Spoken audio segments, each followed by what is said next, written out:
કે આટલી વસ્તુ ગુમાવવી ન જોઈએ. સન્મતિ ક્યારે નહીં ગુમાવવી. જે સારી બુદ્ધિ છે ને, પવિત્ર બુદ્ધિ, ગમે તેવા સંજોગો ને ગમે તેવો કડવો અનુભવ થાય પણ ઉત્તમ વિચારો ન ગુમાવો. બીજું, સ્વાસ્થ્ય નહીં ગુમાવવું. શરીર છે તો બધું ચાલે છે. ત્રીજું, સંપત્તિ નહીં ગુમાવી, સાચવીને રાખ.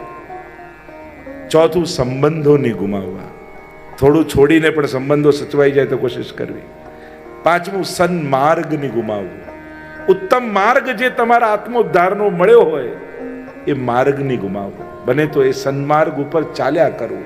અને છેલ્લે કહ્યું, સદગુરુ નહીં ગુમાવવું. કોઈ જીવનમાં સદગુરુ મળ્યો હોય બને તો એને ગુમાવવો નહીં. અને સદગુરુનો આશ્રય એટલે કોઈ એના પગ પાસે જ બેઠા રહ્યો એવું થોડી છે. એની આજ્ઞામાં, એના વિચારોમાં જીવવું એ જ સદગુરુનો આશ્રય છે. એ ભલે મળ્યા હોય, ન મળ્યા હોય, દૂર હોય, નિકટ ન હોય, આપણે ક્યારે રૂબરૂ મળ્યા ન હોઈએ, પણ એના કોઈ પવિત્ર વિચારોને પકડી રાખીએ ને તો આપણે ગુરુના સાનિધ્યમાં જ છીએ. ગુરુને પગે પડવા કરતા એના પગલે ચાલવું સારું. આપણે પગે તો પડીએ છીએ દોડીને, પણ એના પગલે ચાલીએ છીએ.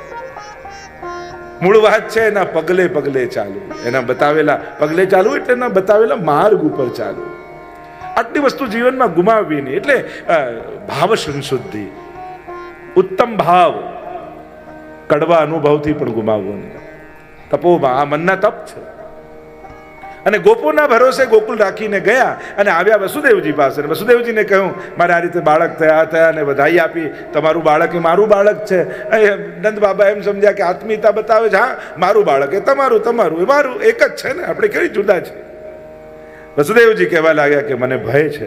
આ રીતે ગોકુળને તમે એકલું મૂકીને આવ્યા, ત્યાં કંઈક ઉત્પાત થશે. અને અહીંયા કંસે મોકલેલી પૂતનાએ પ્રવેશ કર્યો. અને સુખદેવજી વર્ણન કરતા કહે, કંસે મોકલેલી કેવી છે? ઘોરા, બાલઘાતીની, બાળકોને મારનારી. અને એ પૂતનાએ વિચાર કર્યો કે હું ક્યાં નાના બાળકોને ગોતવા જઈશ? કંસે મને મોકલી તો છે, એમ કરું સ્તનમાં વિષ લગાવીને જાઉં અને જેટલા નવજાત બાળકો નવા જન્મ્યા હોય બધાને મારી નાખ. આમાં હું ક્યાં ગોતવા જઈશ કે કોણ કંસનો શત્રુ છે? એટલે વિષ લગાવીને પૂતના, સુંદરીનું રૂપ લઈને પૂતના પ્રવેશ કરે છે. એટલે કે આપણા ધર્મશાસ્ત્રોમાં બે પાત્રોથી સાવધાન રહેવાની જરૂર છે. અને આ બધા વ્યક્તિઓ નથી, આ બધી વૃત્તિઓ છે જે ક્યાંક ને ક્યાંક આપણા બધાની ભીતર કામ કરતી હોય છે. આ ધેનુકાસુર, અગાસુર, બકાસુર આ બધા આવશે, બધા અધ્યાસો છે. આ બધા અસુરો નથી, વ્રજ ભક્તોની ભીતર રહેલી આસુરી વૃત્તિઓ છે. અને ભગવાન એ આસુરી વૃત્તિઓને મારી અને એમને રાસ માટે તૈયાર કરે છે વ્રજ ભક્તો. તો આ વૃત્તિઓ, જેમ ભાગવતની પૂતના અને રામાયણની મંથરા, જે ખોટો વિચાર આપી જાય ઘરમાં એ મંથરા કહેવાય, અને જે આપણા પવિત્ર વિચારોને લઈ જાય એ પૂતના કહેવાય. સમાજમાં ઘણાય મળે. તમે ઘણા પવિત્ર વિચાર કરો કે બસ હવે તો ઠાકોરજી પુષ્ટાઈ લેવા છે, એટલામાં કોઈ મળે. હમણાં પુષ્ટાવા હતા છે, હજી તો ઉંમર નાની છે ને આટલી જવાબદારી છે, પછી સચવાશે નહીં, અપરાધ લાગશે ને દોષ લાગશે ને આમ તો એવા ડરાવી દે. પેલા તો ના ના હમણાં નથી પુષ્ટાવા. કોઈ પુણ્ય ને ભક્તિ કરવા જતું હોય એને પ્રોત્સાહન આપવાની જગ્યાએ ડરાવવો એ પણ અપરાધ છે, એ પણ દોષ છે. કોઈનો ઉત્તમ સંકલ્પ છે, આપણે કેમ નડનાર, આપણે કેમ વિક્ષેપ કરીએ? એ ઉત્તમ કાર્ય કરવા જઈ રહ્યા છે તો એને પ્રોત્સાહિત કરો. પણ પવિત્ર વિચારોને લઈ જાય પૂતના અને ખોટો વિચાર આપી જાય મંથરા. બધું જ બરાબર ઘરમાં ચાલતું હોય પણ એક વિચાર ખોટો એવો કોઈ મૂકી જાય, આ મંથરાવૃત્તિ છે. અને એટલા માટે જ સત્સંગની જરૂર છે. કારણ આ વૃત્તિઓ પ્રવેશે ને ત્યારે જ એમને ઓળખી લેવી જરૂરી છે. કારણ કે જો ઓળખશો નહીં, આ તો સુંદરીના રૂપ લઈને આવશે. મૂળ રૂપે આવે તો માણસ ઓળખી પણ શકે, પણ આ તો સ્વજનો બનીને આવે, મિત્રો બનીને આવે, સગા બનીને આવે, અનેક પ્રકારના સુંદરીના રૂપ લઈને આવે. પણ જે મનને બગાડી જાય એ પૂતના વૃત્તિ છે, મંથરા વૃત્તિ છે. પૂતના આવી રહી છે બ્રજમાં. જેટલા નવજાત બાળકો છે એને સ્તનપાન કરાવતા કરાવતા એના પ્રાણોનું કર્ષણ કરતા કરતા, બાળકને પીવડાવતા પીવડાવતા એને પ્રાણને ખેંચી લે. અને બાળકોને મારતી મારતી પૂતના ગોકુલમાં પ્રવેશ કરે છે. નંદાલયનો મોટો દરવાજો જોયો, એમ થયું કે અહીંયા પણ સમાચાર એને મળ્યા કે આ નંદ બાબાના ઘરે પણ લાલનનો જન્મ થયો છે. અને થયું કે લાવ આને પણ મારી નાખું. અને જ્યાં દ્વાર ખોલીને પ્રવેશ કરે છે, ચોકમાં યશોદાજીની ગોદમાં લાલન છે અને ખબર પડી કે પૂતના આવી રહી છે, એટલે પ્રભુએ નેત્રો બંધ કરી લીધા, આંખો બંધ કરી લીધી, દ્રષ્ટિ ના આપી. અનેક અનેક કારણો બતાવ્યા. મહાપ્રભુજી કારણ બતાવ્યું કે પ્રભુએ દ્રષ્ટિ, અનેક આચાર્યો અનેક વિચારકોનો ઘણા બધા રીઝન્સ કારણો આપ્યા છે. પ્રભુએ નેત્રો કેમ બંધ કર્યા, પૂતનાને દ્રષ્ટિ કેમ ન આપી? પહેલું કારણ એ બતાવ્યું કે પૂતના અવિદ્યા છે, મૂર્તિમંત અવિદ્યાનું રૂપ છે. મહાપ્રભુજી કહે છે પૂતના અવિદ્યા અને પંચ પર્વ અવિદ્યા છે. પૂતના એના 5 પર્વ છે: દેહાધ્યાસ, પ્રાણાધ્યાસ, ઇન્દ્રિયાધ્યાસ, અંતઃકરણાધ્યાસ અને સ્વરૂપ વિસ્મૃતિ. આ 5 અધ્યાસ, આ પંચ પર્વ છે અવિદ્યાના. એટલે ભગવાન ધેનુકાસુરને મારશે તો ધેનુકાસુરને નહીં મારે, એ ધેનુકાસુર દેહાધ્યાસનું મૂર્તિમંત રૂપ છે. અને ભગવાન ધેનુકાસુર મારશે એટલે જેટલા વ્રજવાસીઓ હશે એમની ભીતર રહેલો દેહાધ્યાસ મરી જશે. જો પ્રભુ 3 કાર્ય કરશે, એક દેવોનું દમન, અસુરોનું મર્દન અને ભક્તોનો નિરોધ, આ 3 કાર્ય ભગવાન કરશે. એટલે શ્રીનાથજીનું એક નામ છે દેવ દમન શ્રીનાથજી. કારણ કે જ્યારે દેવતાઓને દેવતા પદ આપ્યું તો પોતાને ઈશ્વર માનવા લાગ્યા, અને ભગવાન એમનું દમન કરી એમને યાદ અપાવ્યું કે તમે દેવતા છો, ઈશ્વર નથી. મેં આપેલા પદ છે અને મારી પાસે આપેલી વસ્તુઓથી તમે લોકોને આપો છો. અસુરોના મર્દન કર્યા અને ભક્તોનો નિરોધ કર્યો. નિરોધ એટલે પ્રપંચ વિસ્મૃતિ પૂર્વક ભગવદાસક્તિ નિરોધ. દશમસ્કંદની લીલા છે નિરોધ લીલા. એટલે કે ભગવાન ભક્તોના સંસારને ભૂલાવી દે અને પોતાનામાં ચિત્ત પરોવાવી દે. આ લીલાને કહેવાય નિરોધ લીલા, કે બાકી ભગવાન સિવાય બીજું બધું ભૂલાઈ જવાય અને મન ભગવાનમાં જ રહે. અહીંયા આ જુદા જુદા અધ્યાસોને મારી ભગવાન આસુરી વૃત્તિઓને મારે છે. તો અવિદ્યા પૂતના છે અને પ્રભુની દ્રષ્ટિમાં જ્ઞાન છે, અને જો જ્ઞાન અવિદ્યા ઉપર પડે તો ત્યાં જ સમાપ્ત થઈ જાય અવિદ્યા, તો પૂતના વધની લીલા ન થાય. એટલે માં દ્રષ્ટિ ના આપી. એક કારણ એ બતાવ્યું કે આંખો બંધ કરીને ભગવાન વિચારે છે કે મારી માં કેટલી, દેવકીમાં, યશોદામાં, રોહિણીમાં, અને આપણે દૂધ પીવડાવવા આવી એટલે આ મારી ચોથી માં છે. અને કઈ ગતિ આપી?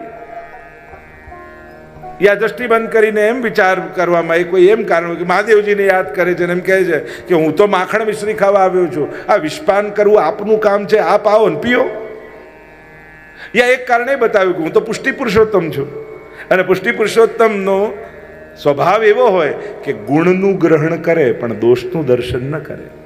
વિષ લગાવવું એ દોષ છે અને પયપાન કરાવવું એ ગુણ છે. તારા ગુણનું ગ્રહણ કરીશ પણ તારા દોષનું દર્શન હું નહીં કરું. એટલા માટે પ્રભુ નેત્રો બંધ કરે. અનેક અનેક કારણો બતાવવામાં આવ્યા, પણ સમજવાની વાત એ છે કે ભગવાન દર્શન બધાને આપે છે પણ દ્રષ્ટિ બધાને આપતા નથી. તમે નાથદ્વારામાં જાઓ તો શ્રીનાથજીની સન્મુખ હજારો લોકો રોજના નીકળી જાય, બધાને શ્રીનાથજીના દર્શન થાય, પણ શ્રીનાથજીએ કોની સામે જોયું એ જરૂરી નથી કે બધાની સામે શ્રીનાથજીની દ્રષ્ટિ પડે. પ્રભુની દ્રષ્ટિમાં તો અમૃત. પ્રભુ દ્રષ્ટિ માત્રથી ભક્તના દુર્ભાગ્યનું હરણ કરી લે છે. પ્રભુ દ્રષ્ટિ માત્રથી ભક્તના ભાવનું ગ્રહણ કરી લે છે. પ્રભુની દ્રષ્ટિ સાધારણ નથી. કાળ દ્રષ્ટિ પણ પરમાત્માની છે અને કૃપા દ્રષ્ટિ પણ છે. ત્યાં મહાભારતના યુદ્ધના મેદાનમાં પરમાત્મા કહે છે અર્જુનને, મેં દ્રષ્ટિ માત્રથી બધાના આયુષ્યનું હરણ કરી લીધું છે, તારે તો કેવલ ખોળિયા પાડવાના છે. આ કાળ દ્રષ્ટિ. અને ગોપીઓ પર કરે ભગવાનની કૃપા દ્રષ્ટિ. પ્રભુ જ્યારે બાકી ચિતવનથી ગોપીઓ તરફ નિહારે, કમલ સી અખિયા લાલ તિહારી, 300 તક તક તીર ચલાવત બેંધત છતિયા. જ્યારે પ્રભુના દર્શન કરતા કરતા રોમાંચ થવા લાગે, નેત્રોમાં જળજળિયા આવી જાય અને એમ લાગે કે પ્રભુ હવે ક્યારે મારા પર કૃપા કરશો, એવો તાપ હૃદયમાં થવા લાગે, ત્યારે માનજો કે આજે ઠાકોરજીએ મારી સામે જોયું. કારણ કે હું તો નિત્ય એમના દર્શન કરું છું. એક ભાઈએ નિયમ લીધો કે રોજ ઠાકોરજીના દર્શન કરીએ ને મંગળામાં તો આપણો દિવસ સારો જાય. રોજ આવે, 15 દિવસ આવ્યો, 16મા દિવસે ભગવાન પીઠ થઈને બેઠા હતા.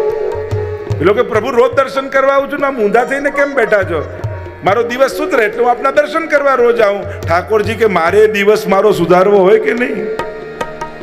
મને જોઈને તારો તો સુધરે, પણ તને જોઈને મારું સુધારે. આપણે દર્શન તો કરવા જઈએ છીએ, પણ દર્શનનો પણ એક પ્રકાર છે. પુષ્ટિ માર્ગમાં આંખો બંધ કરીને દર્શન નથી થતા. અહીંયા તો લોચન ભરી ભરી પીજે જઈ, અહીંયા તો નેત્રો દ્વારા પાન કરવામાં આવે છે. અહીંયા પૂતનાને જોઈ પરમાત્મા, પૂતના આવી રહી છે એ જાણતાની સાથે પરમાત્માએ નેત્રો બંધ કરી લીધા. પ્રભુ દર્શન બધાને આપે છે, દ્રષ્ટિ બધાને નથી આપતા. પ્રભુની કૃપા દ્રષ્ટિ બધાને નથી મળતી.